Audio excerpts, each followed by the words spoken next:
Hey, what's up, Colts Nation? It's Josh Hudgens with the Common Colt Podcast. A Colts podcast is real takes and no clickbait, and we have some bad news, Colts fans. Julius Brents, it's being reported now that he is out for the season. Out for the season. I feel like this came out of just nowhere, and this is bad news. I don't know how else I could stress this, and we give one-word reactions on our show. And when I say this is devastating news, I mean this is devastating news for a variety of reasons, and I'm going to dive into that right now because Brents was such a promising young player for the Colts, and they needed him to step up in the worst way this year. We needed him to step up and develop and have a full season. This is just a big gut punch after a game that I was a little upset about when we lost, obviously, but looking back at it on Monday and on this morning, I was feeling better about knowing that Houston's a Super Bowl contending team, and we went punch for punch with them.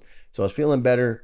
But this news comes, and now I feel like the roller coaster's begun. And when I think about it, it's just unfortunate because I don't blame Chris Ballard for putting his chips on the table, saying, hey, I took a second-round pick on a cornerback last season.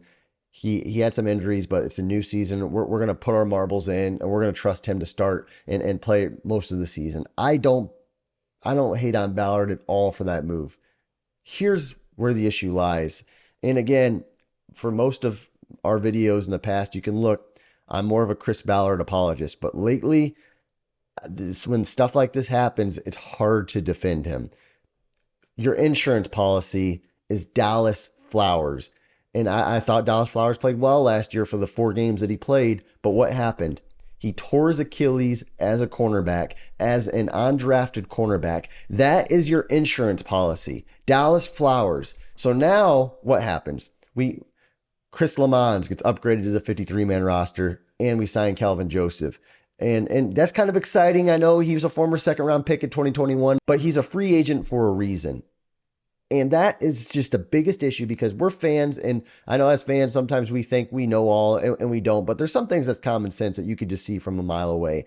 And the Colts doing nothing to their secondary, being so thin at secondary entering the season is just gross negligence. Now, Kelvin Joseph and Chris Lamons are going to come in and fill in for a secondary that's already not very good. That is just inexcusable for the Colts. And honestly, there's going to be some fans maybe clamoring for a trade or possibly signing Stephen Gilmore, who's a free agent still.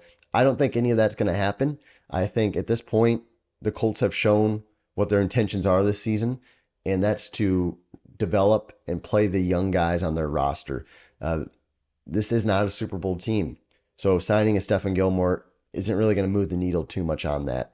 And I think that's probably the Chris Ballard side of things is that, hey, I want to let these young guys develop. They just need to play. And I get that to an extent. But at the same time, when you're not adding any strong young talent, it hurts when you see one guy go down and you're like, okay, what do we have here? Chris Lamons. Like this just isn't acceptable. So Juju Brents out for the season per Ian Rappaport. I am seeing some news from Mike Chappell saying, hey, he thinks it's maybe an MCL. It's not an ACL tear. There's some hope that he may return in late December. But right now, per Ian Rappaport, just from everything we're seeing, we might as well count him out for the season. Just a big blow to the Colts defense in a position group that was already thin, now even thinner. This is bad news.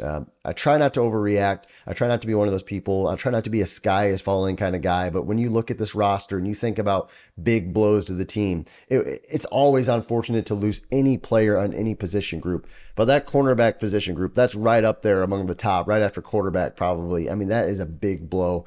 Guys, I'm curious what your thoughts are. Again, I asked for your one-word reaction, but I do ask, just give me your analysis. I enjoy reading through the chat and responding to some people when they give good thought-out analysis.